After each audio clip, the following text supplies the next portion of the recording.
At the end of July 2022, I made an announcement that came as an abrupt shock to many in my network. I announced that I was no longer taking clients and that with immediate effect, I was closing my business. As someone whose entire identity had been wrapped up in her business for more than a decade, I'm going to share why this happened, how I'm coping with this incredible change, and what I'm doing now. If you've ever faced an unexpected, huge life change, you know how disruptive it can be and how scary it can be to navigate. You start to question who you are in this new reality, and you have to let go of certain attachments that have always just been there. Essentially, you have to reinvent yourself. In this video, I'm going to share the valuable insights I've learned over the past several weeks since being forced to close my business and tell you why scary big changes are sometimes the best things to happen to us. If you're new here, you won't know that I used to be a consultant, educator, and content creator of still and motion pictures for female entrepreneurs who are looking to elevate their personal brand confidence. I developed courses and programs, worked one-on-one with clients on their personal brand strategies, and then did the photo and video shoots to make those strategies come to life. But in late July of 2022, all that stopped overnight. This was a really huge deal for me because honestly, outside of my business, I didn't have much else going on. I was a workaholic whose entire identity was completely wrapped up in the work I did for clients and for the content I created and sold online. My work was my everything. And so the unraveling of myself from my business began. And this was really one of the first big lessons of this entire experience. Really how toxic the hustle culture is and the realization of how much I'd bought into it. My identity had become intertwined with my business. There's commitment and then there's destructive obsession. My obsession with everything related to my work and business came at the expense of my personal life, my relationships, and even my health, because I would much rather sit for another hour at my laptop finishing off a task than going outside to meditate or to go for a run. Everything else in my life was secondary to my business, and that does not a healthy person make. So, how do you know if your commitment to your business has become a destructive obsession? If someone asks you what you enjoy when you're not working and you struggle to give them an answer, or if weekends roll around and you'd rather work than go outside to meet friends or go and explore, or if you and your significant other have the same argument again and again about the amount of hours you put into work, and you're both ignoring the growing distance between you.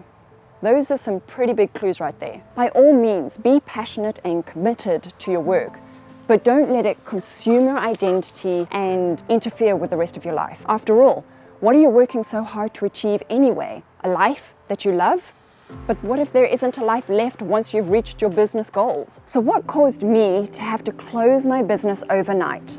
The very thing that defined me for more than a decade. Although this seemed like a hasty decision to many, we had actually been working up to this for several months. Earlier in the year, my husband had been offered a job in the USA and we had been navigating the visa process for months. We were caught quite off guard though towards the end when the visa turnaround time happened like this. You can watch that entire story here on my vlog channel. And so now, based on my current US visa status, I'm not permitted to work online, to work with any clients, or to earn any kind of active income, and hence me having to shut everything down virtually overnight. To be honest, I had so much going on in terms of packing up our lives and dealing with immigration issues that I was quite thankful to not have client work to manage at the time. But it did take a lot of internal processing to imagine a future, even a temporary one, where I wasn't doing what I had always done. So that meant re-identifying and reinventing myself. Everything happens for a reason, and I soon realized that this was an opportunity for me to walk my talk. My years as a personal brand photographer and content creator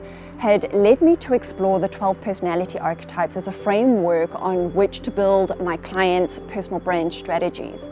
Essentially, it was a map to help them define who they are and build their brand in alignment with that personal definition. It was their map to reinvent themselves and their business. So here I was, equipped with the very tools I needed to reinvent myself, except this was a personal reinvention, not a business one. So that's what I've been doing. As well as exploring my environment, I've been exploring my new identity, my personal identity that isn't attached to a business or a brand. And I've been doing that with the help of my dominant archetype, the explorer. If you want to learn what your dominant archetype is, click this link here to do my free quiz. The biggest purpose we all share as humans in our one precious life is to discover who we truly are. The biggest challenge we face is the conditioning we endure that molds us into something that others believe is acceptable before we're capable of investigating, discovering, and expressing who we were born to be. So that's how I've been dealing with this major life change.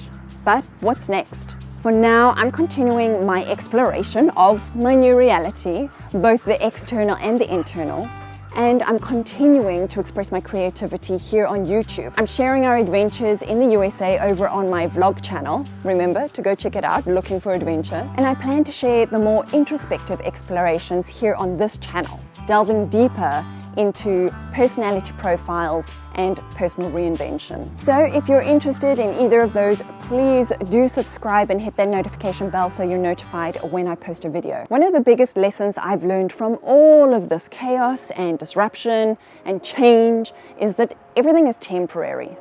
What we're attached to today can be taken from us tomorrow. For some, these kinds of changes can be devastating. For others, those of us who have equipped ourselves with the tools to navigate these changes, well, we experience them as the next big adventure that they are.